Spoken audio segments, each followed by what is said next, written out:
The contract came across the tasting table between 2 plates of cake, and my son's fiancée laid her pen on top of it the way a waiter sets down a 3rd course. "Sign it, Dad. At your age, that money just sits there." 12 people heard her say it. I know it was 12 because I counted them, slowly, the way I used to count bolts on a girder before I wrote anything down. 5 of Garrett's people from the brokerage, because the firm had taken the back room for a Saturday client lunch, and the tasting got folded onto the end of it, and they stayed for the cake. My daughter Sable and her husband, the baker in her white coat, the wedding coordinator with her binder open, Danika's mother at the end of the table with her phone lying face up, my son, and me. Danica didn't look at me when she said it. She turned to the coordinator and said the next part about me instead of to me, while I sat there with a fork in my hand. "He doesn't track this kind of thing anymore. Garrett handles his paperwork." My son studied the frosting on his plate, then he helped her. "Dad forgets what he's already paid for. 6 years ago, a man in a dark suit stood in a carpeted room and told me my wife's prepaid funeral contract wasn't showing as funded, and my son said that exact sentence to him in that same easy voice while I stood there holding a folder I couldn't make sense of. Some sentences you don't get to hear twice without something moving in your chest. I set the fork down. I turned the contract around and read it, which nobody at that table expected, because reading takes time and they had cake coming. $250,000 to be raised by surrendering the annuity I rolled my state-deferred comp into when I retired and pledged into my son's brokerage under a secured investment agreement his own firm had drafted. The surrender request was stapled in the back as an exhibit. Schedule B was on the 4th page. Collateral and family assets. Vehicle. Shop tools. And then a line I read twice. Prepaid funeral and cemetery interests. Greenridge Memorial Park, Section 9. 2 spaces. Nadine is in one of them. The other one has my name on it. I smiled. I have a good smile for that kind of thing. 31 years of telling county supervisors that their bridge had to close on a Friday afternoon will teach a man to smile while he says a hard thing. "Let me do it after the cake," I said. Danica laughed and told Garrett not to let me leave without it. Still not to me. And everybody went back to arguing about lemon versus almond. The cake came. It was lemon with a raspberry layer, and it was very good. I ate my piece and told the baker it was the best thing I'd eaten all year, which was true, and she went pink and said thank you. Then I did 3 small things, and not one of them would have looked like anything to anyone watching. I asked the coordinator to print me a second copy of Schedule B from my records, and she did. I folded page 4 and put it in my breast pocket, and I put Danica's pen in the other pocket and carried it out of the building. My right hand was in my coat that whole time, closed around a crack comparator, a little plastic card with lines etched on it in widths down to 0.02 of an inch. I've carried one since 1994. My hand shook once, 1 beat, the way a deck does when a truck comes on. Then it was still. I could have stood up at that table. I want you to understand why I didn't. In March of 2020, I made my wife a promise in a room with a rented hospital bed in it. And a promise like that is load-bearing. You don't cut one out to win an argument over cake. And Nadine's sister, Corinne, was sitting in a dialysis chair 3 days a week that summer, and I was not going to hand a woman like that a courtroom. They had a date. August 22nd, 4 in the afternoon, a Saturday, 160 guests. I had a date of my own, and it came first, and not one of them had it written down anywhere. 67 days later, my son set his phone on my kitchen table and pressed play. I listened to it twice. Then I said 4 words to him, and there was no wedding. I drove home from that bakery with the window down. 18 miles, and I didn't turn the radio on. When I hung up my coat that night, the pen was still in the pocket. It's in the kitchen drawer now, under the takeout menus, and I have never used it for anything. My name is Fielding Ashford. I'm 64 years old, and I inspected bridges for the state of Arizona for 31 years. And the one thing that job taught me is that the piece which fails is never the piece anybody's looking at. If you've got the time, stay with me all the way to the end of this one. And somewhere down in the comments, tell me what you would have done at that table, because I've thought about it 100 times since. Monday morning, I made 2 phone calls, and I asked one question on each. The first was to the leasing office that manages the house on Alder Way, the house my son and Danica live in. I've been the guarantor on that lease for 9 years, and the rent comes out of my account on the 1st, $2,100 a month. I didn't tell the young man anything. I asked him what the last day was for a signature on the renewal. July 25th, he said. Owner needs it back by then or the term just ends and the tenants go month to month with a 30-day notice. I wrote a letter on my kitchen calendar for that square. Just R. Nothing else. The second call was to the annuity company. I asked whether anyone besides me had requested forms on my contract this year. The woman was quiet for a second, and I heard her typing. Twice in May, she said. Surrender packet and a change of owner packet, requested through an agent code, and she read the code out to me. It was my son's brokerage. May, 3 weeks before anybody bought me a piece of cake. Nadine died on the 19th of March, 2020, at 4 a.m. in our front room, with the window cracked because she liked the smell of the creosote when it rained. In the middle of February, somebody sat on the edge of her bed and sold her a prepaid funeral. $11,400, paid out of the account she kept in her own name from 30 years of teaching 3rd grade. She told me about it the way you tell someone you've taken care of a chore. It's all handled, she said. I don't want you standing at a counter picking out anything. The day after she died, I stood at a counter picking out everything. The contract wasn't funded. That's the language the funeral director used. And he used it kindly, twice, and then he showed me a screen. The money had never gone into the trust account the state requires. It had never gone anywhere I could follow. And the woman whose name was on the paperwork had already left the company by the time I got there, and the number for her didn't ring anywhere. They needed a decision by Saturday. I got $9,000 in 40 hours out of a credit union on a signature loan at 11%, and it still wasn't enough for the casket Nadine had circled on the selection sheet, a walnut one with a bronze thread in the lining.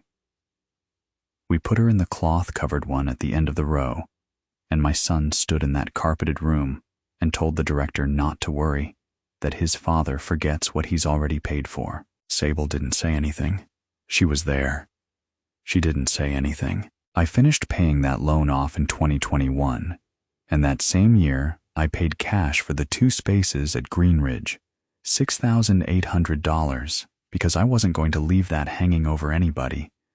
What I didn't have left was the stone. So for 6 years, my wife's grave has had a temporary marker on it. It's a piece of stamped aluminum about the size of a license plate, set flush in the grass, and her name is on a paper card inside it, under a sheet of plastic that has gone the color of weak tea. The funeral home gives you one for free until you order granite. Mine's been out there through 6 summers. You can still read her name if you kneel down and put your hand over it to cut the glare. I go on Sundays, I take a rag, that's the promise, and I'll say it plainly one time, and then I'll leave it alone. Standing in that room while they wheeled the bed out, I told her that nobody in this family would ever be buried on borrowed money again. That's all. It isn't a grand thing. It's about the size of a license plate. When I got home from the tasting, I sat in the kitchen with page 4 in front of me and read that line about the 2 spaces until the light went out of the window. Then I took my key ring off the hook and worked 1 key off the split ring with my thumbnail. The Alder Way key. It went in the drawer with the pen. I didn't tell anyone I'd done it. There wasn't anybody to tell. On the Tuesday after that, I drove Corinne to her session. I've done that most weeks since Nadine passed. She's 74. She's got about 100 pounds on her frame and none to spare, and she talks the whole 4 hours because the machine bores her. That week, She wanted to know about a bridge in Yuma that came down in 2011, one I'd testified about. 2 spans, a county job, a truck went in the water, and a man drowned. She asked me how a thing like that happens when there's inspectors. I told her the truth, which is that it happens on paper first. Somebody signs a sheet in an office with the air conditioning on. The steel doesn't do anything sudden. It's been cracking for 11 years while everybody drives over it at 55. Somebody sold that inspection, I said. Corinne looked at me for a second longer than the sentence needed, and then she asked whether Garrett's girl had picked out flowers yet, and I said I expected so. That Friday I did something I didn't tell my children about. And I want to be honest that I was ashamed while I did it, which is a stupid thing to be ashamed of. I made an appointment at a geriatric clinic on Baseline, and I asked for a full cognitive workup. Not because I was worried, because I had heard my son say a certain sentence twice now in a room with witnesses, and I have spent my whole life around documentation, and I know what an undocumented condition looks like when somebody wants it to be true. They ran me for 2 hours. The Montreal test, the trail making, a clock, word lists, the whole business. The doctor was maybe 40, and she had a way of not filling up the silences, which I liked. At the end, she said 29 out of 30 and asked if I wanted a copy of the report. 2 copies, I said. I started a ledger that night. A composition book from the drugstore. Every time one of my children said I'd forgotten something, I wrote down the date, the hour, what was actually said, and what I had been doing that day. First entry, June 13th. The bakery on Val Vista, 11:40 in the morning, and what my son said about what I forget. By August, that book had 7 pages in it, front and back. Sunday dinner at my house is the last thing left over from when there were 4 of us at this table. Sable brings a dish. Garrett brings appetite. The kids eat in front of the television. And I cook because Nadine's cast iron is here. And it's the only thing in the house that gets used right. That June, Danica came for the first time in a month, and she brought a folder. Nobody opened it during dinner. It sat by her water glass through the whole meal like a guest. Somewhere between the chicken and the peach cobbler, she said a thing I've turned over more times than anything else that happened all summer. She was talking about the wedding photos and about the light out at Greenridge in the late afternoon, and she said Section 9, Row 2. Row 2. I have never taken that woman to my wife's grave. Neither has Sable, and I asked her later, careful, in a way that didn't sound like asking. Garrett's been out there twice in 6 years, and both times he waited in the truck. I put a spoon of cobbler on her plate and asked how she knew the row. She said Garrett must have mentioned it, and Garrett, who had not mentioned it, said sure, he'd mentioned it. Then Sable took out her phone and read something to the table. She'd started a memory journal. That's what she called it. Little notes, dates, things she'd noticed. Dad left the truck running outside the pharmacy in April. Dad called Josie by his sister's name. Dad couldn't find the propane tank. I did leave the truck running in April. I was carrying 2 bags and a prescription, and I came back out for it. My sister's name is Josephine, and my granddaughter's name is Josie.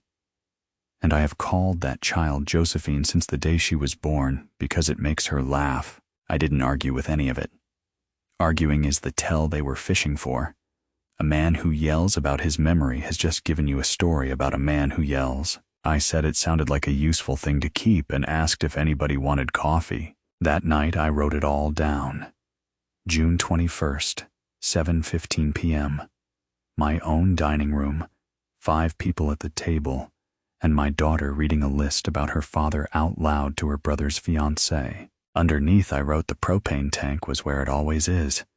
It was. On the 26th of June, I drove to Tempe and spent 3 hours in a lawyer's conference room. I picked her out of the state bar directory myself. Odalis Rennick, estate practice. Nobody in my family had ever heard the name, and that was the point of her. She asked me 100 questions, and about a third of them were rude, which is what you pay a lawyer for.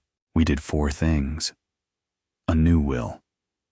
A revocation of every power of attorney I'd ever signed, including one from 2019 I'd forgotten about entirely, which Miss Rennick said was the most common way this ends badly.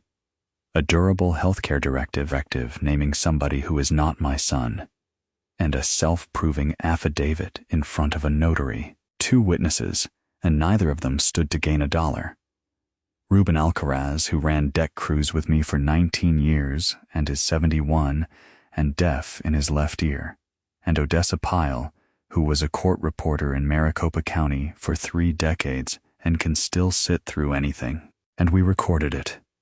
Miss Rennick's paralegal set a camera on a tripod and taped the entire signing, all 3 hours, including the part where the lawyer asked me to state the date, name my children, describe my assets, and explain in my own words why I was making the changes I was making. I didn't say anything on that tape about what I intended to do. She asked me to, and I said no. I said I'd rather it be a boring tape. When we were done, I put the whole thing in a hard-backed folder. The report from the clinic, the will, the revocations, the affidavit, the disc. And I put the folder in the fireproof box under the workbench in my shop, behind the come-along and a coil of chain, because that's where I've kept anything that mattered since 1988. Ruben walked me out. He asked what all that was for. Nothing yet, I said. 2 days later, Danica called me about the rehearsal dinner and used a word she had no business having in her mouth. She was talking about her mother's health, and she said the family had done everything pre-need, all handled in advance. And she said it the way you say a term from your own trade, fast, without explaining it. Most people say prepaid. It's in the brochures. I said that sounded like good planning, and I let it go by. But I wrote it down, because by then I was writing everything down, and because a word can be a hairline. You don't close a bridge over a hairline. You mark it, and you come back, and you measure it again in a month. The bottom came on the 2nd Sunday in July, and it came in 2 pieces, and I've never been able to decide which one was worse. The first piece was a form. Garrett brought it in a plastic sleeve, cheerful, the way he brings things when he's already decided how the conversation goes. A change of ownership on the life policy I've carried since 2004, $400,000, 22 years of premiums out of a state paycheck. He wanted the ownership moved to him so he could borrow against the cash value for what he called a bridge. He used that word, bridge, to me. I told him no, and then I looked at the 2nd page, and my chest went cold in a way I want to describe accurately, because it wasn't anger. It was the feeling you get when you put a level on something you built and it reads out. The beneficiary had already been changed, in February, from Nadine's sister to Danica Rowe. And the signature on the form was mine. It wasn't a good copy. Nobody who signs their own name for 50 years makes it that even. But it was close enough that a clerk with 200 forms in a stack wouldn't stop. I put the sleeve down on the table. I asked him if he'd like coffee. He said no. He had to get back, and he told me the paperwork was time-sensitive, and he left it there. The 2nd piece was at Greenridge that same afternoon. They wanted to look at the light for the photographs. Garrett, Danica, the coordinator with her binder. I went because I go every Sunday anyway, and I'd have looked like a man with something to hide if I hadn't. Danica walked the row in her good sandals and stopped where I stop, and she looked down at that piece of stamped aluminum with the paper card gone the color of weak tea inside it, and she said kindly, "The way you'd say it about a chair nobody sits in. You ought to let those 2 spaces go, Dad. The market on those is decent right now, and it isn't as if either of you is using the 2nd one." I looked at the marker. There was a smear of caliche on the plastic from the sprinkler. I got down on one knee and wiped it off with my handkerchief. It takes a while at 64. Nobody offered a hand, and I wouldn't have taken one. Then I stood up, and I put the handkerchief back in my pocket, and I said the light was better at 5 than at 4. That's all I said. I want that on the record. That's the whole of what I said out there, but I decided something on that knee. In the grass, with my hand over her name to cut the glare, and I have never once regretted it. I didn't announce it. I didn't tell Corinne. I drove home and made a list of dates on the back page of the composition book. There were 4 dates on that list. The first one was the 25th of July. On the 25th of July, I sat in a leasing office on Haley Road with a cup of their machine coffee and a renewal agreement in front of me. It was 2 pages. 12-month term, $2,100 a month. Guarantor line at the bottom of page 2 with my name printed under it in that light gray type they use. The young man had a nice way about him. He talked about the roof they'd redone in the spring. He said the tenants had been no trouble at all in 9 years, which I already knew, because I'd paid for those 9 years. $226,800 of them, out of a retirement I earned standing under bridges in July. I read both pages. I read them the way I read a load rating, which means I read the parts nobody reads. Then I capped the pen he'd loaned me and set it down on the desk and told him I appreciated his time. He asked if I wanted to take it home and bring it back. I said no, thank you. That afternoon, Miss Rennick sent the owner a letter by certified mail revoking my continuing guarantee as of the last day of the term. A guarantee does not end because you decline to sign the next one. It ends because you put it in writing, and almost nobody does. That's all that happened. I want to be honest with you about how small it was. A man in a folding chair drank half a cup of bad coffee, handed back a pen, and walked out into 109 degrees, and the automatic doors closed behind him, and the lease on that house went month to month at midnight on the 31st of July. I didn't call anybody. I didn't say a word to my son. I stopped at the store on the way home and bought coffee and a bag of oranges, and when I got in, I stood in the kitchen a minute with the bag still in my hand, listening to the house. Then I went out to the shop and put the receipt in the hard-backed folder in the fireproof box, because I have kept every receipt of my life, and there was no reason to start being careless in my 60s. On the 1st of August, 2 automatic transfers did not go out of my account. One was the $2,100. The other was $1,200 that has gone to my daughter Sable on the 1st of every month for 6 years. 72 payments, $86,400, and I want to be fair to her. For the first 2 years, she earned every dollar of it. She drove me places. She sat with me. Then Dev lost the warehouse job, and it became something else. And by the 3rd year, it had a name in that family. They called it Dad's contribution, not help. Contribution. Like dues. I didn't send a letter. I didn't leave a message. A man is allowed to stop doing a thing he was never obligated to start. For 2 days, nobody noticed. I have thought a lot about the 11 days after that since. There's a stretch on any job between the moment a decision is made and the moment the world catches up with it. And the work in that stretch is all yours. And nobody thanks you for it. You've closed the lane. The cones aren't out yet.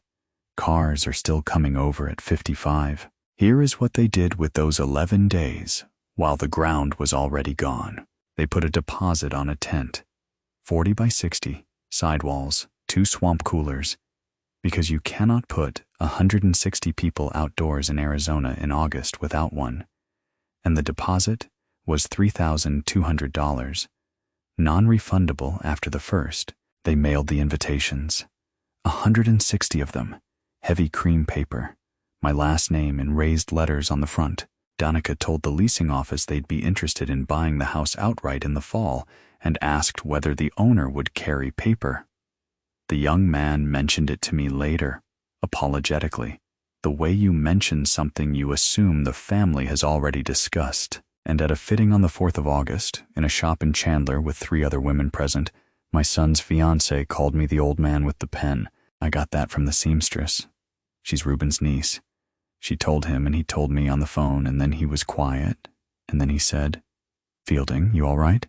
I said I was fine. I said I'd been thinking about the Yuma spans. He said that thing again, and I said that thing again, and neither of us said anything else about it. Reuben and I have had whole conversations in about 9 words since 1989. On the 3rd of August, Sable called about the $1,200. On the 4th, Garrett called about the rent. Both of them opened the same way, and I noted it in the composition book, because it's a thing you don't forget once you've seen it. Neither of them asked whether I was all right. They asked what happened with the transfer. I told Garrett there'd been no transfer.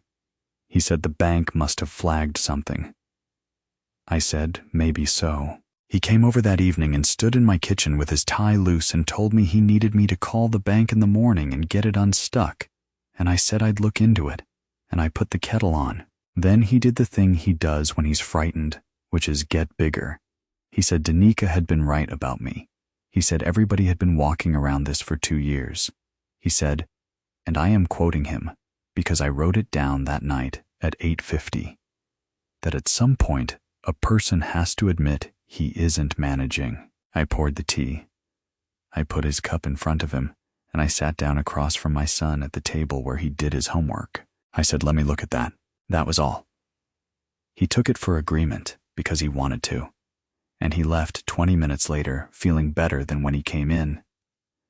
I stood at the window and watched his taillights go down Alder, and I thought about how much of my life I'd spent teaching young men that the sound a structure makes before it goes is not a loud sound. On Wednesday the 5th, I drove Corinne to dialysis. She had a bad chair by the window and she was cold, so I got her the blanket from the cabinet, and somewhere in the second hour, she started talking about Nadine, which she does, and about the arrangements, which she never had. She said, I bought mine the same day your wife bought hers. I turned my head.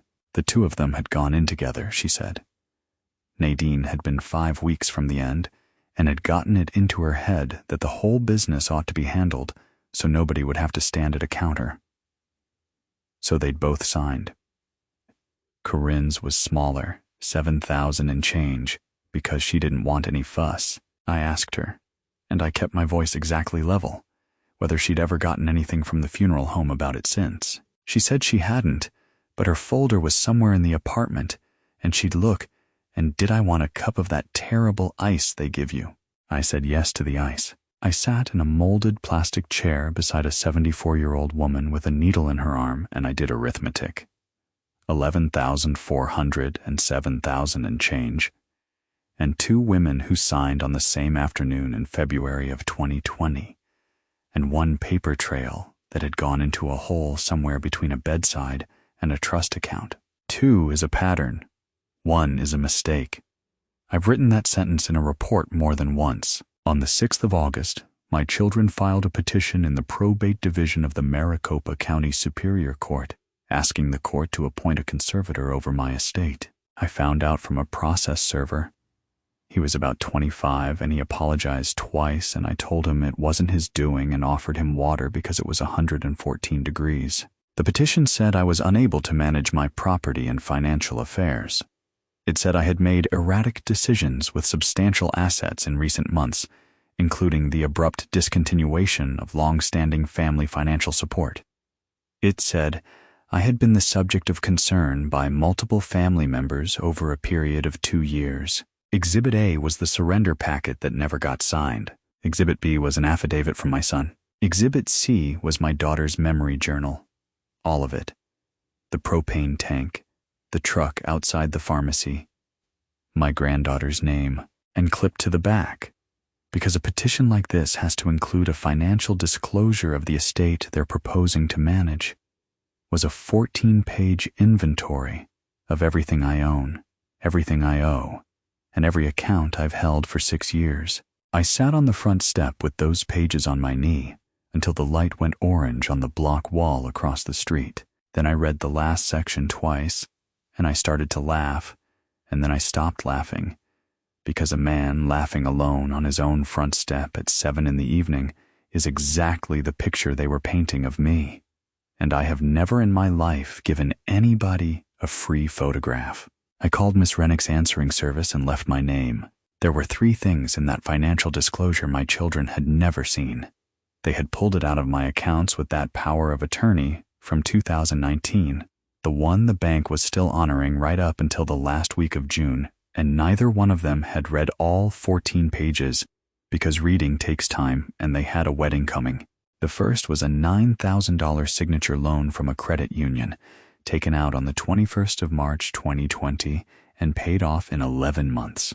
The second was a cash payment of $6,800 to Greenridge Memorial Park in June of 2021. The third was a canceled check from February of 2020, drawn on my wife's own account, made out to a funeral home for $11,400, and endorsed on the back by a pre-need counselor whose name I had never once said out loud.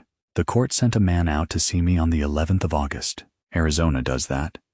When somebody files to take over another person's affairs, the court appoints an investigator, and he comes to the house, and he talks to you without your family in the room. His name was Halbrook, and he had a state badge on a lanyard and a canvas bag, and he was in my kitchen for 2 hours and 10 minutes. He asked me what day it was, what I paid for the house and when, what my monthly income was and where it came from, who my doctor was, whether I could describe how I'd handled my finances over the past year and why certain payments had stopped. I answered every question, and I did not hand him one single piece of paper. I want to explain that because Miss Rennick did not like it and told me so twice. I had a folder in the shop 30 feet from that table that would have ended the whole business in 9 minutes. I left it out there in the shop. A man who comes to your door because somebody says you can't manage does not need to be handed a defense. He needs to watch you manage. So I made him coffee, and I found the deed and the tax statement without opening more than one drawer. And when he asked about the $1,200 a month to my daughter, I told him the plain truth, which is that I had paid it for 6 years and had stopped, and that no law requires a man to fund his children's household forever. He wrote for a while. Then he asked, off the form, whether I understood what my children were asking the court to do. I said I did. I said I'd read all 14 pages. He looked up at that. Miss Rennick called me that night with an idea, and it was a good idea. And it is the only thing anybody proposed all summer that made me angry. She said the strongest thing in a contested capacity case is a disinterested lay witness who sees the person. Often. She said a child is very effective. Josie is 11. Josie comes over most Saturdays and we make pancakes and she does the flipping, and she knows I do my own banking because she sits on the counter while I do it, and she would have gone into that courtroom and said so, and she'd have been proud to do it. I said no. Miss Rennick started to explain the tactical situation, and I said no again, and then I said the only hard thing I said to anybody that summer. That child's mother signed her name to a piece of paper about me. That's on her mother. It is not going on that child. She is not evidence. There was a pause on the line, and then Miss Rennick said, "All right," and I heard her cross something out. Then I drove myself to the courthouse the next morning, alone, 40 minutes each way in August traffic, and I got a certified copy of the docket at the clerk's window and drove myself home. And if anybody wanted to know whether I could still manage my affairs, that trip was the entire answer. On the 14th of August, my son's bridge loan came due. That was the third date on the back page of the composition book. I had known about it since May from a woman at an annuity company who read me an agent code over the telephone. He had borrowed $88,000 in May against a promise. The promise was that the lender would take an assignment of my life policy as collateral once the ownership moved to him. The assignment form had a signature line on it, and the signature line said, Fielding Ashford, owner, and that line had been sitting empty since May. Nobody could forge that one. A change of beneficiary is a form a clerk stamps. An absolute assignment goes to the insurer's legal department, and they compare it to the owner's file. And they call the owner on the number of record, and the number of record is the landline in my kitchen, which has had the same 7 digits since 1991. They called on a Wednesday. A woman named Alma from the Policy Service Center asked me to confirm whether I had authorized an assignment and a change of ownership. I said no to both. She asked if I wanted to place a security hold on the contract. I said yes, please, and I asked her to send me the change of beneficiary form that was filed in February, certified, with the imaged signature. It came in 4 days, and the imaged file showed something else.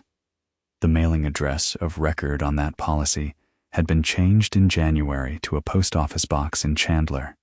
That is why the confirmation letter an insurer sends the owner after a beneficiary change had never reached my kitchen. I put all of it with the rest. The lender called the loan on the 14th. That was a Friday. Danica found out at the caterer's, standing at a counter with a clipboard in her hand, and my son found out in the parking lot of a title company. They came to my house that night at 9:15. Sable came too with Dev in the car. You already know what they said, because it is always the same 3 things. Do you know what you've done? We are your family. This is not who you are. Garrett said the word ruined 4 times. Sable cried in the way she has cried since she was 9, with her chin down and her hand over her mouth, and I will tell you that it worked on me. It always works on me. And I sat there with my hands on my knees. Danica didn't yell at all. She waited until the other 2 ran out, and then she pulled a chair around and sat down close and put her hand on my arm and used a voice I hadn't heard her use before. A soft one. A professional one, she said. I know this is about the funeral. I know how badly they handled her. Let me take that off you. Let me handle your arrangements, and Corinne's too, properly this time, at cost, through people I know. You shouldn't be carrying that at your age. The refrigerator cycled on. I remember that. I asked her what she'd done for work before the brokerage. She said family services, consulting. I said that must be interesting work, and I got up and got the tea things down from the shelf, because my hands wanted something to do, and I asked whether anybody wanted a cup before they drove home. Nobody did. They left at 10. I stood at the sink and ran the water hot over my wrists for a while, which is a thing Nadine used to do, and I couldn't have told you why I was doing it. Then I went out to the shop in the dark and got the folder and brought it into the house for the first time all summer, and I set it on the kitchen table, and I did not open it. Corinne called me on Saturday morning. She'd found her folder in a hat box on the closet shelf under her husband's Navy discharge. I drove over. It took her 4 minutes to get to the door. Inside the folder was a 2-page contract and a receipt, and the receipt had gone the color of weak tea the same way the card on Nadine's marker had, because paper and Arizona do that to each other. $7,200. Paid in full February 11th, 2020. At the bottom of the receipt there was a line of machine print, sold by D. Estes, and underneath, in the space for the person designated to carry out the arrangements, in Corinne's careful schoolteacher hand, a name. I read that part, and I put the receipt down on her kitchen table, and I went and stood at her window a minute. And Corinne, who has known me since I was 22 and has never once made a fuss over me, let me stand there. Then I asked if I could take the folder. She said, "Take it? Take all of it?" And she asked what I was going to do with it. I said I was going to give it to somebody whose job it is. On Tuesday the 18th, I drove downtown with 2 folders on the passenger seat. The first stop was the Attorney General's office, the Consumer Protection Division, where a young woman took my complaint about a pre-need contract that was never deposited into trust, and made copies of a canceled check from 2020 and a receipt from a hat box, and asked me 3 questions that told me she had seen this before. Pre-need money in this state is not the funeral home's money. It goes into a trust account, and it stays there until there's a death certificate. That is not a courtesy. It is the law, and it has been the law here since before my wife got sick. Before I left, she asked whether I understood that D. Estes and Danica Rowe were the same woman. I told her I had worked that out somewhere around Baseline Road. Rowe came out of a marriage in Tucson that lasted 19 months. Estes is the name the state put on her license. Miss Rennick told me one other thing that week, and I have carried it since. Burial plots are exempt property here. Nobody could have pledged those 2 spaces for a nickel. No lender on earth would have taken them, and that line on Schedule B was worth exactly nothing. They typed it in anyway. That is the part I keep. The second stop was Adult Protective Services, where I filed a report I had been putting off for a week because it had my daughter's name in it as well as everybody else's, and I sat in the truck in the parking garage for a while before I went up. I did not do that to be cruel to Sable. I did it because a report that leaves somebody out is a report that gets thrown away. The invitations had gone out the week before, 160 of them. Cream paper, raised letters, my name on the front of every one. 2 of them came to my house. One for me and one addressed to Nadine. Because Danica's mother had worked from a Christmas card list, she photographed off my refrigerator at Christmas. I stood in my own hallway, holding an envelope with my wife's name on it. 6 years after I buried her under a piece of stamped aluminum. And that is the closest I came all summer to doing something I'd have had to apologize for. I didn't. I put both envelopes in the drawer with the pen. On the Thursday, I did one more thing, and I did it quietly. And I am telling you about it only because I said at the start that I'd tell this straight. I called the elementary school on Wrecker Road and paid 3 months of my grandchildren's fees, Josie's band rental, and Brant's lunch account and both registrations, $1,240. I asked them to list the payer as their mother. Then I drove home and did not tell my daughter, and I have never told her. And if she is ever curious enough to ask the office, they will tell her it came from her. I don't want anybody thinking that was forgiveness. It was not. Forgiveness is a different piece of business, and it wasn't on the calendar yet. There were 4 dates on the back page of my composition book. 3 of them had gone by. The last one was the 22nd of August at 4 in the afternoon, and it wasn't mine, and I had already decided what was going to be standing in that hour instead of a tent. My son came to the house alone on Wednesday the 19th of August at 8 in the evening, with his phone in his hand. He didn't knock the way he knocks. He stood on the step with his shirt untucked and asked if he could come in, and when he sat down at the kitchen table, he put the phone in the middle of it, face up, and left his hand on it a second longer than he needed to. He said, "Dad, I need you to listen to something and I need you to tell me what it means." He'd recorded it 2 weeks earlier without meaning to. He'd left the phone on the console of the car while he went into the title company, and it had been picking up the whole time, and Danica had been in the passenger seat on a call with her mother. He'd gone looking through that phone on Monday for the title company's number and found a 2-hour recording sitting where the number should have been. He pressed play. There was road noise and a turn signal. Then her voice, easy. The voice of a woman talking to somebody she has never had to perform for. She said, "No, that one's fine. That one's closed. It's the Ashford file that keeps me up." March of 2020, 11/4. And they still went and put her in the cloth one at the end of the row, after everything. And Ruthie at the funeral home told me the old man stood there in the selection room with his folder like a load rating, wouldn't sit down. Mom, I sold that woman's whole service off the corner of her bed. 5, 6 weeks before.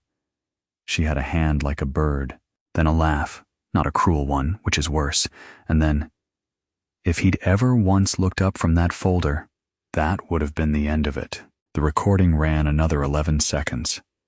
There was a turn signal again, and then my son's door opening, and then it stopped. I asked him to play it again. He looked at me and he said, "Dad," and I said, "Play it again, please." I listened to it the second time with my hands flat on the table, the way you listen to a bearing when the crew has already told you what they think they hear, and you don't want their opinion in your ears.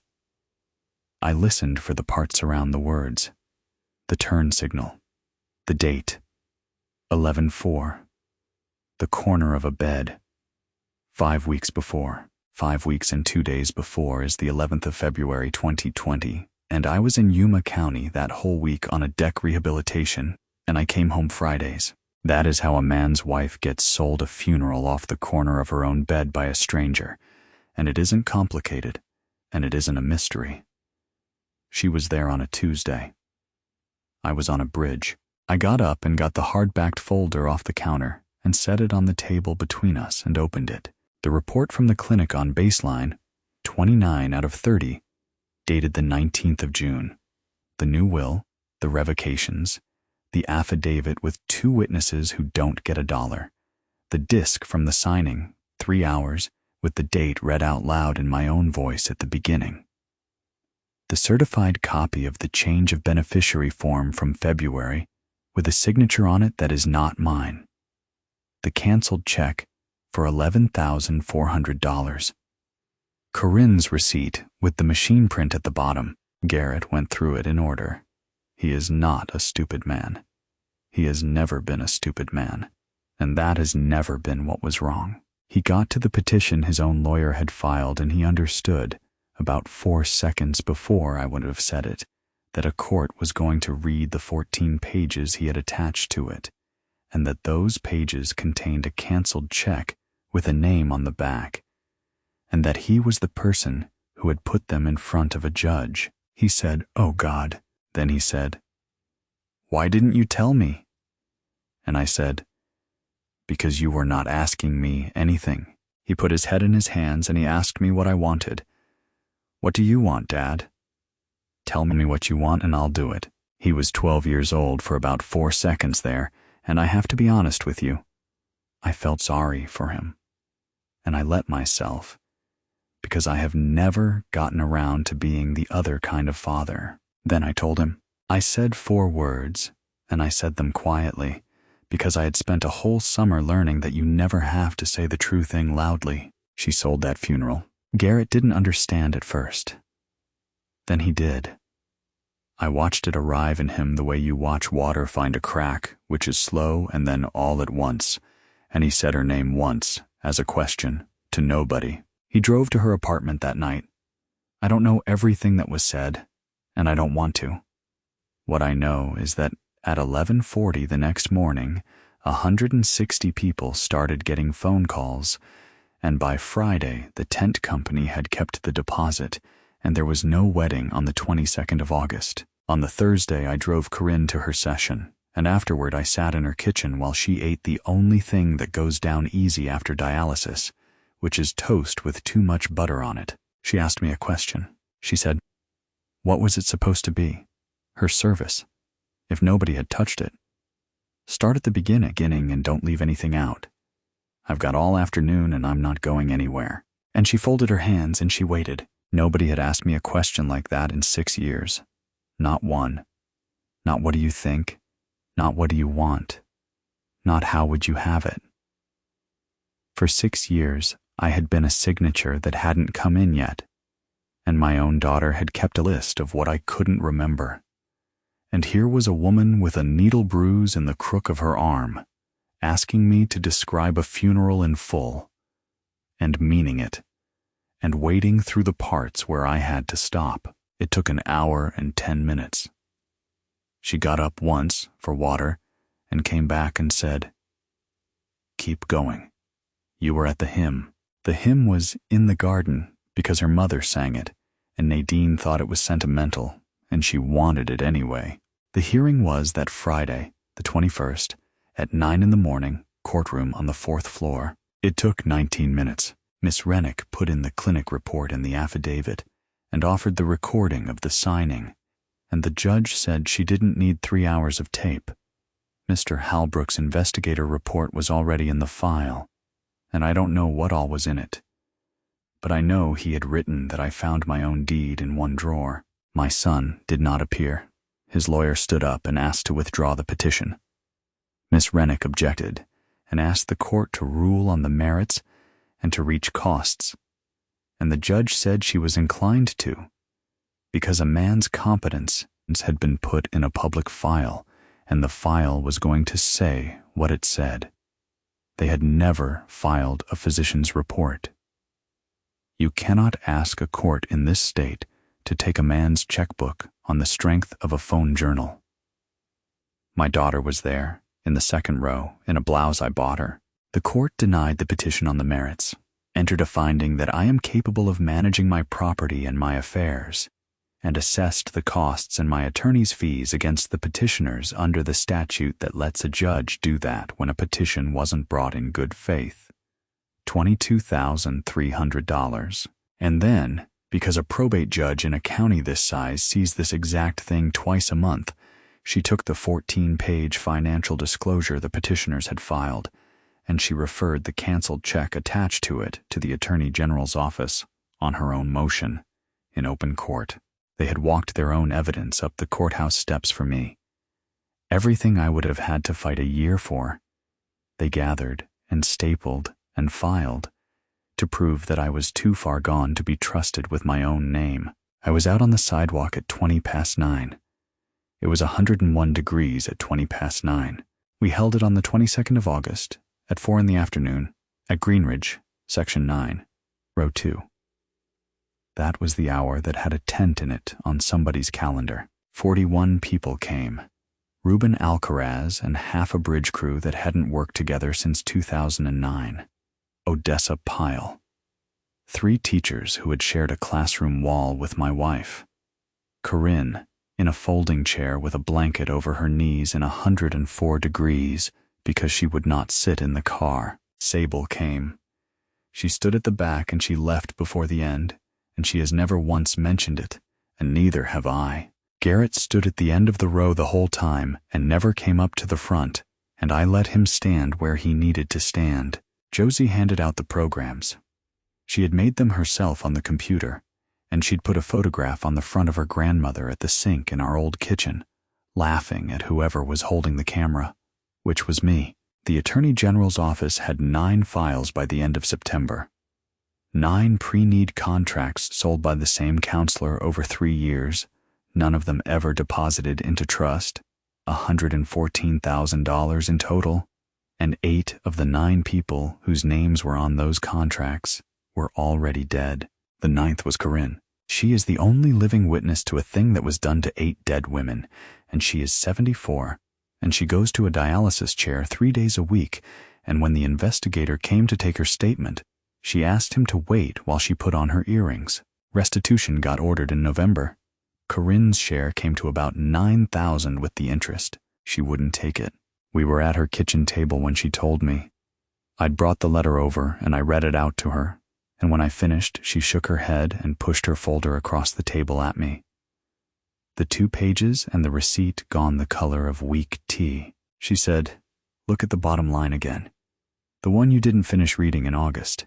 The space on a pre-need contract where you name the person who will carry out the arrangements." She'd filled it in on the 11th of February 2020, 5 weeks before her sister died, in her careful schoolteacher hand. Fielding Ashford, brother-in-law. She said, "I put you down 6 years ago, when your own children were telling a man in a suit that you couldn't remember what you'd paid for. I want that money to go to the stone, not mine. Hers." I sat in that chair and I did not say anything for a while, and Corinne let me not say anything, which is the whole of what she has ever done for me, and it is more than most people manage. The stone was set on the 9th of January. Granite, a double marker, both names cut. The dates on her side and only the year of my birth on mine, and a line under both of them that Nadine picked out for her mother's stone in 1996 and never mentioned again. But I found it in a notebook in her sewing room, and I knew.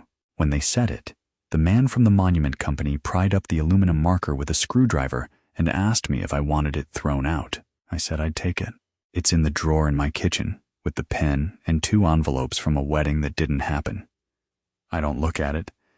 I just know where it is. Donica Estes was charged in February with fraudulent schemes and artifices, and with theft from vulnerable adults, and the case is still going, and I am told it will be a while. What is already finished is the other thing. The state pulled her license, and her name is on a list now, and the list is permanent. She will not sell another family a casket in this state for the rest of her life. She got in through a bedroom door on a Tuesday afternoon, and the door she can never get back through is the same one. The funeral home's manager, who never opened a trust account and took cash across the counter for 3 years, has a suspended establishment license and a hearing of his own coming. My son surrendered his brokerage license in October rather than answer the department's questions about a change of beneficiary form filed in February. He works nights now for a claims processor off the 60, and he lives in a one-bedroom in Gilbert. He pays $400 a month against a judgment that carries both their names, joint and several, and he pays it alone, and he has never once asked me to forgive it. He asks me things now. That's the change. He called in December to ask whether he should take a certification course, and he asked it the way you ask somebody whose answer you're going to think about. I gave him the crack comparator out of my coat pocket at Thanksgiving. 32 years I carried that thing. I told him what I've told 200 young men on 200 job sites. The piece that fails is never the piece anybody's looking at. Sable has not been back to Sunday dinner. Adult Protective Services closed her out of the financial exploitation finding, which I was glad of, and she lost the $1,200 a month, which she has not forgiven me for. Her children's school fees keep getting paid at an office window by somebody the school lists as their mother, and they will keep getting paid, and she is never going to know. I did say one thing to her in the parking structure at the courthouse after. I said, "You wrote down everything I forgot, Sable." I'd have liked one line in there about something I remembered. She didn't answer. She got in the car. I didn't need her to answer. Corinne is still going 3 days a week. She has a plan for March, which is to be in the second row for Josie's band concert, and she says it out loud often enough that I have started to plan around it too. There's an ironwood by the fence on the east side of my yard. Nadine planted it the spring Garrett was born, out of a coffee can, and it does nothing at all for 11 months of the year. And then in April, it goes lavender all over, and the bees come from 3 streets away. It bloomed this April. I sat out there with coffee at 6 in the morning and watched it, and I did not feel like a man who had won anything, because I didn't win anything. There isn't a version of this where I win. A woman sat on the corner of my wife's bed and sold her a promise, and my children stood in a room and said I couldn't be trusted with my own name, and none of that is fixable. It's just true now, and I know all of it, and I know where every piece of paper is. That's a kind of quiet. It isn't the kind I'd have picked at 40. At 64, I'll take it. I never did sign that contract. I want to say that plainly, since I've kept you this long. Everybody in that bakery that day believed a signature was a formality, a thing you get out of an old man between the tasting and the cake, and not one of them ever considered that the whole business only ever ran on a thing that was mine to give and mine to keep. So here's what I'd ask you. From my kitchen to wherever you're sitting, if your mother or your father is still living, call them this week and ask them one real question. Not how are you? Ask them what they'd want. Then be quiet and let them get all the way to the end of it, even the parts where they stop, even if it takes an hour and 10 minutes. That is the whole ask. Nobody had done it for me in 6 years, and it turned out I had an answer ready the entire time. And if you're my age and you're reading a paper somebody slid across a table at you, take the time to read the 4th page. They will not wait well while you do it, and that will tell you everything you need to know about them. Thank you for sitting with an old man through a long story. I'm Fielding Ashford, and if you'll have me back, I've got more of them than I know what to do with.